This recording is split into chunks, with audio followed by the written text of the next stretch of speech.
is All India Radio. In the weekly program Current Affairs, we now bring you a discussion on Prime Minister's address to the UN General Assembly. The participants are Commodore C. Uday Bhaskar, Defence Analyst. Nilova Roy Chaudhary, Journalist, initiates and moderates the discussion. Good evening, Uday. Prime Minister Narendra Modi gave this fairly statesmanlike address today at the United Nations General Assembly, in which, as expected, he didn't use the term Pakistan, nor did he use the term Kashmir, and he spoke very positively in terms of all of the developmental agendas and programs that the government of India has initiated. He did speak about terrorism, of course, for the sake of humanity, but given the tenor of the Prime Minister's speech this evening, what was the most salient point for you emerging from this particular statement? I would say that if we look at Prime Minister Modi's address to the United Nations General Assembly today, it was all of 18-19 minutes. And I heard it as he was speaking, as it was beamed on television. And I think the central feature is that he spoke in a very self-assured manner. And the way in which I think he framed his remarks to the global body were appropriate to my mind in relation to the expectation that when you are addressing the UN, I think the global community would expect that there would be a certain resonance with issues that have a international or global relevance. And I think Prime Minister Modi did well to keep the tenor and the nature of his remarks as being very constructive and forward-looking, and yet rooted in what you might call as the Indian ethos or the Indian experience. So in that sense, if you say what was the big takeaway, for me as an Indian citizen, and I'm sure we are talking about millions of Indians who would have been similarly listening to the Prime Minister, that the message was one of a very positive, constructive vision for the world, where the central theme, if you recall towards the end, he again reiterated the need for a very, very deep commitment to multilateralism, which I think in reference to the UN as a forum and the more recent developments of the last year plus, where there has been considerable discord and a certain divisiveness as far as the global community is concerned across the board on a range of issues, whether we talk about trade wars, for instance, between the United States and China, a lack of consensus, for instance, on issues like climate change, or the fact that in Europe today there is so much of disarray on a number of issues, and we are not talking about Brexit alone. Similarly, one could look at Latin America, Africa, parts of Asia, where there has been the inability, if you will, of the global community to be able to manage, I'm not even talking about solve, but just manage the kind of turbulence that has been engendered over the last few years. I think it's in that framework that Prime Minister Modi's remarks, came across as I would say, statement or the remarks of a very self-assured leader. He also drew attention to the fact that he has the support and the mandate of the Indian people because of his very emphatic electoral victory. So I think that's the frame in which I would locate Mr. Modi's address at the UNGA. And of course, when he speaks in Hindi, he's a very, I would say, convincing and very persuasive speaker. It comes to him naturally. So I think he was able to come across in a very, very positive and self-assured manner. The one particular thing that struck me about the speech that he made was the fact that he was not only speaking for India, as it were. It was the repeated emphasis was that we do these things in India, but we also do it for a larger, wider global audience, and we sort of try and incorporate other developing countries as best practices within our country, and we hope to spread the best practices from all of these developmental programs to the greater world at large. Stressing on this issue of non-violence particularly. I think he gelled the 150th birth anniversary of Mahatma Gandhi and the abiding sort of relevance of the issue of non-violence and ahimsa, and brought that into today's context. Again, talking about the Buddha as being one of the major sort of gifts that India has given to the world. He said, we give the world Buddha and not Yudh. So all along sort of trying to emphasize the peaceful path. Again, Swami Vivekananda's address at Chicago in the Parliament of Religions about harmony and peace being the underlying themes of Indian foreign policy up to today. Now, having said that, Prime Minister did not mention any countries per se by name, and very rightly so, but clearly there was an indication that look at what we are trying to do in terms of, not just development, but peace, trying to foster peace and, whereas there are countries that have the agenda of spreading war and spreading terrorism as a kind of warfare against others. So the world needs to be a lot more united in the fight against terrorism. Now, would that be a correct assessment? Well, I think, again, this was something I'm sure that there must have been a lot of thought to this as to how will the Indian Prime Minister, in this case Mr. Modi, use the time allotted to him. And we are familiar, you've covered this for years, that there have been occasions when the India-Pakistan reference has become very sharp. And there have been, as I said, occasions when even the global community, was differently expressing its own disappointment when India and Pakistan have been exchanging such sharp words at the UN in the annual General Assembly deliberations. This time around, I think, given the backdrop that Prime Minister Modi was coming to New York after having had a very successful visit in Houston, where we had the Howdy Modi event, and subsequently his own meetings in Washington, where there were bilaterals. And we are aware that President Donald Trump had also met with the Pakistani Prime Minister. So there was, I would say, a certain backdrop of both the India-Pakistan relationship, Kashmir and all of that. But I think if you look at the sequence of events, the Indian Foreign Minister, Dr. Jaishankar, in his own remarks over the last few days, I think had addressed and quarantined this issue, if you would like to, if one could put it that way, because I think the very kind of formulation that he had advanced about Pakistan and terroristan had, by and large, I think, placed this whole issue and Pakistan's role in the appropriate place. In Mr. Modi's remarks, and I think this was a very prudent and a positive kind of approach, which is that he did not get drawn into any specifics. In relation to Pakistan, if you notice, there is no reference to Pakistan as a country, and yet there is a reference to the challenge of terrorism. Mm-hmm. And again, I think the point he's made repeatedly, it was there even in the first 5 years of Modi 1.0, and we saw this again today in Modi 2.0, where he's exhorting the global community to say that on the issue of terrorism, there should be no dissonance, that there is a need for us as the global community to come together and see how we can deal with this. And if you recall, he even identified terrorism as the greatest challenge. And he's saying this in New York.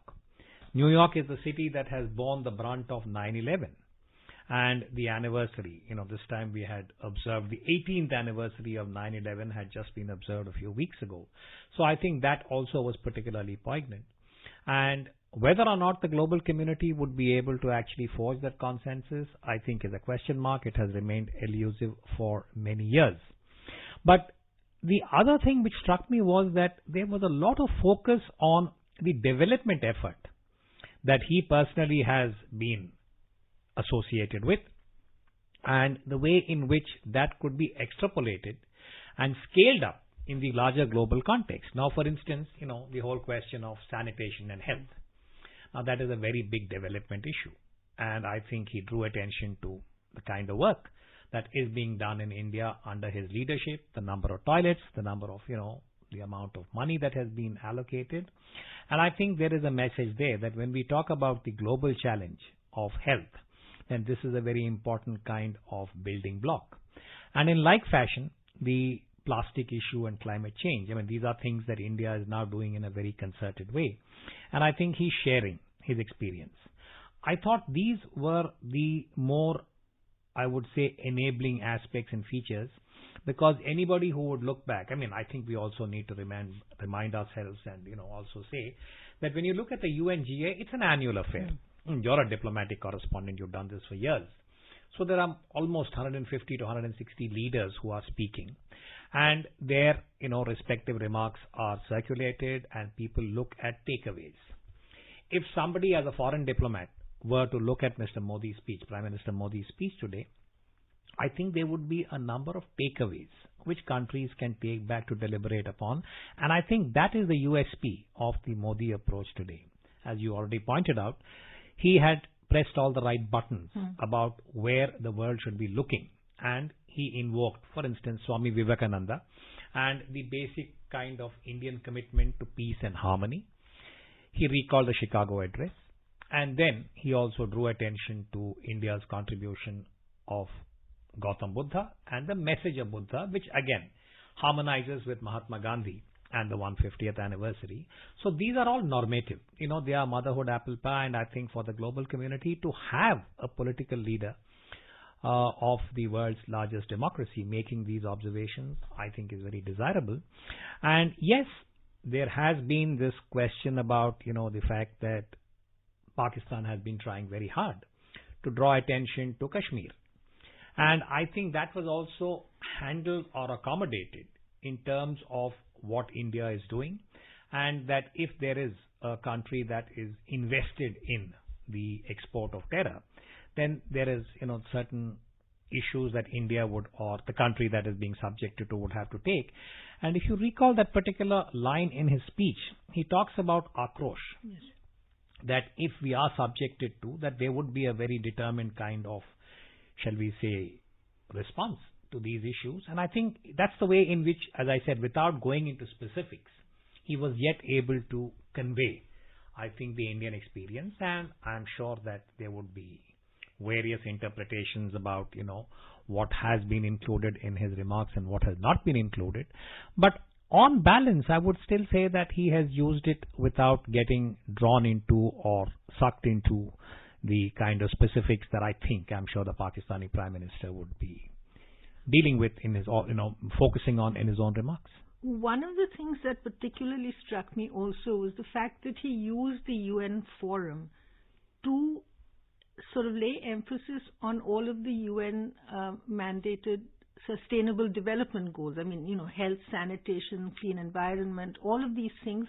So, to that extent, it was actually a very statesman-like address befitting the venue as well as the occasion, because at the UNGA, the general tendency over the past several years has been to reduce it to, I am the victim of X and so is the perpetrator of Y.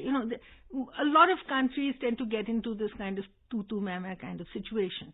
So for the Prime Minister to first, emphasize his democratic credentials right up front and say, this is what happened, and I have 130 million people, 1.3 billion people behind me, is right at the outset supposed to send this message that, don't accuse us of being arbitrary or not having support. I've come through the largest democratic exercise in the world. So having said that, he laid it right up front, I think, and then he went into these sustainable development goals and as you rightly said, pressed all the right buttons. But having said that, it is a fact that the United Nations General Assembly is a forum where you also state your specific country-specific kinds of issues that the kinds of problems that you face.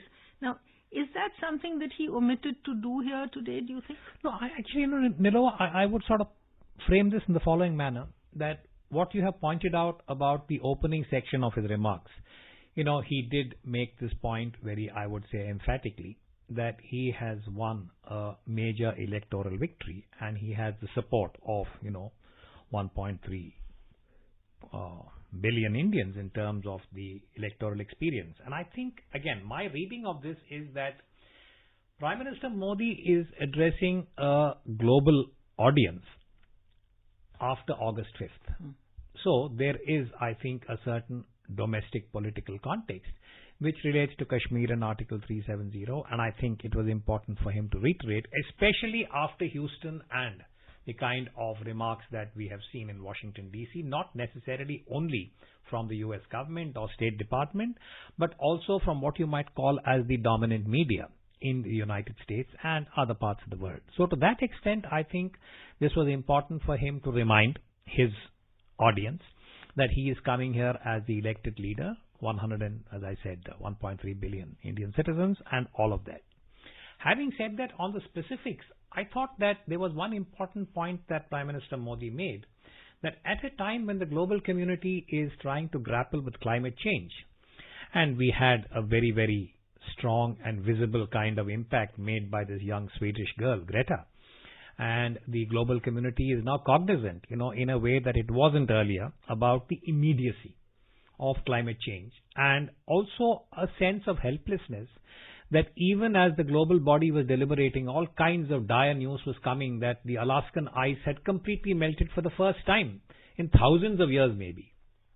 Similarly, that large glaciers were collapsing, and the anxiety about sea rise, climate change. Prime Minister made a reference to all of that in his remarks, and I thought one important kind of observation he made was to say that India's own contribution to the global footprint in terms of carbon emissions is very modest.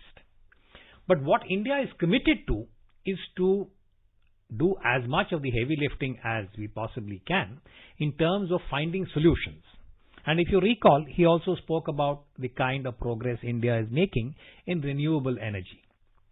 So to my mind, the solar, international solar. And how India is committed to that. I thought this was important because I think at the end of the day, the climate change issue can only be addressed by the collective will of the people of the world.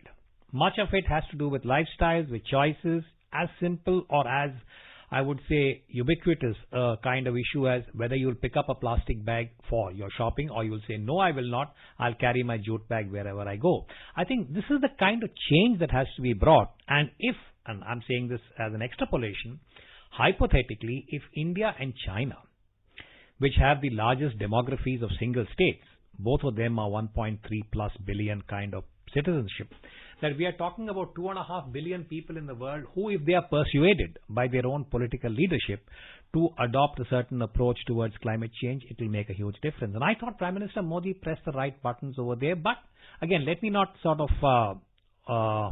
not mention or not forget to mention the fact that these are very, very important statements being made at a global forum. At the end of the day, they have to be translated into action in the domestic context, whether it is for China, whether it's for India, for the rest of the world. I thought this was important. And the other issue which, again, I thought needed to be flagged was he spoke about CDRI. The CDRI, as you know, is India's own, again, encouraging or sherping, if you will, the global community to suggest that we should look at a coalition for disaster relief infrastructure. Now, I was very, I would say, encouraged and happy that the Indian Prime Minister is making this point, because we are aware now that with our own experience in India, whether we talk about floods, we talk about drought, we talk about natural calamities, the disaster relief and the need for the state to acquire enhanced capacity for these calamities is very critical. And I think what Prime Minister Modi was trying to say is that we also have to harness technology in a collective way.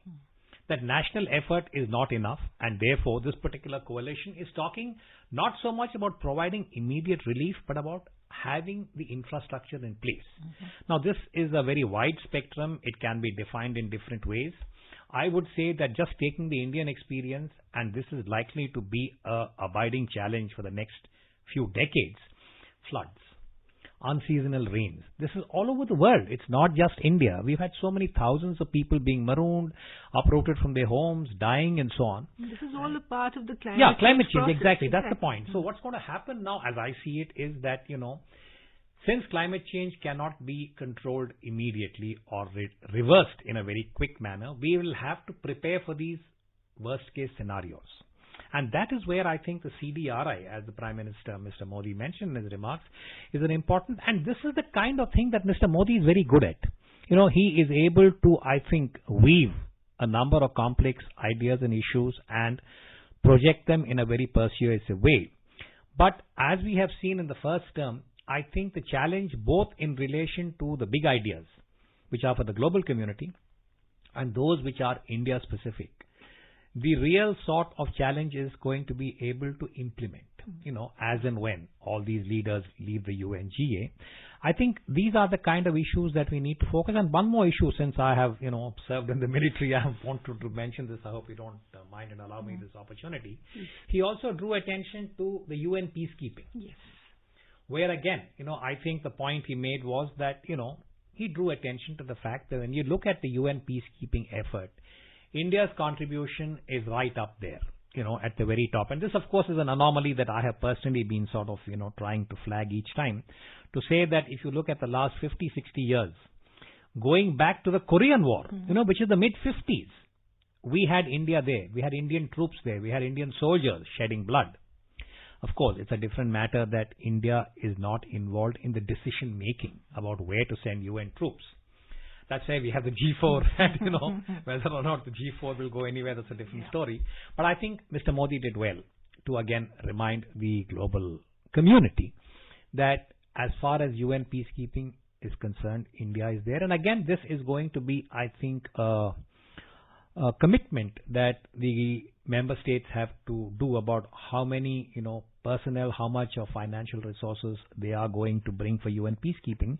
Because any of the current global hotspots, whether you talk about Syria, West Asia, Afghanistan, parts of Latin America, Africa, I think the world needs a dedicated kind of body which would be able to at least ensure a modicum of peace before anything else can start.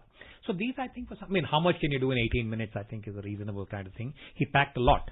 He did pack a lot, actually, because the other thing that sort of largely went unnoticed, perhaps, was the fact that he also talked of, you mentioned it in the context of the CDRI, but harnessing technology for the greater good. And that's something that he's tried to do certainly in the neighborhood in terms of India's space efforts. I mean, he didn't specifically mention it here, but I think, he kept emphasizing the fact that best practices from all around, from all of the developing countries, is what we're trying to emulate and what we're trying to spread. So he also subtly hinted that, it is high time for the multilateral agency, the United Nations, to recognize the fact that the world has changed somewhat since 1945 and obviously seeking a larger role. I think the whole context of the UN peacekeeping forces was sort of towards that end. Now, having said all of that, again, at the end of the day, the United Nations General Assembly becomes this sort of platform where countries tend to vent their ire.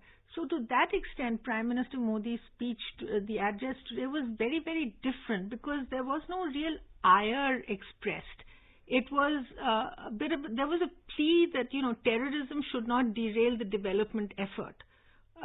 Would that be a correct assessment? I think so. It was very forward-looking, and I think he did not want to get, as I said, drawn into any of these whirlpools of negativity, if you will. And one point, again, Nilo, I thought was that the focus on people-centric, big-ticket items. And again, if you recall the way in which he framed it, he spoke about his own commitment to the way in which he talks about the Jan Kalyan, which is the development of the people. And then he extrapolates it to Jag Kalyan, meaning that this is international. So the pitch or the message is there that what India is doing is not just about India and its own people, but there is a global resonance. But he also closed, if you remember, on peace and harmony, where he talks about Vivekananda, Swami Vivekananda, and his own, as I said, address in Chicago. and how India itself is committed to peace and harmony. And he also, in passing toward the end, spoke about his own Sabke Saath, Sabka Vikas and Sabka Vishwas. These are slogans that are associated with Prime Minister Modi.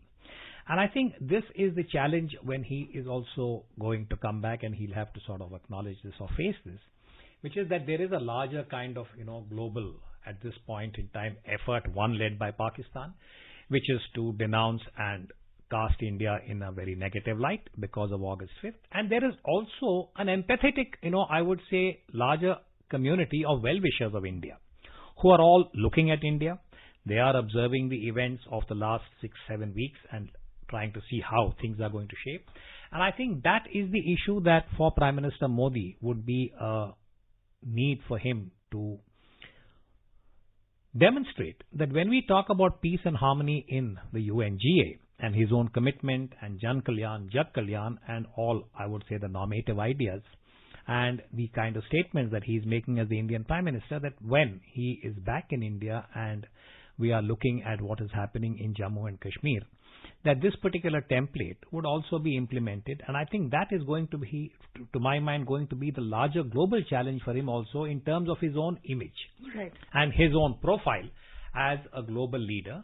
And concomitantly, I think India's own profile, because India is associated with the democratic impulse and the commitment to, all the normative kind of ideals and values that we associate. And this, mind you, is in the run-up to 150th, anniversary of Mahatma Gandhi. Exactly. So these all, I think, harmonize.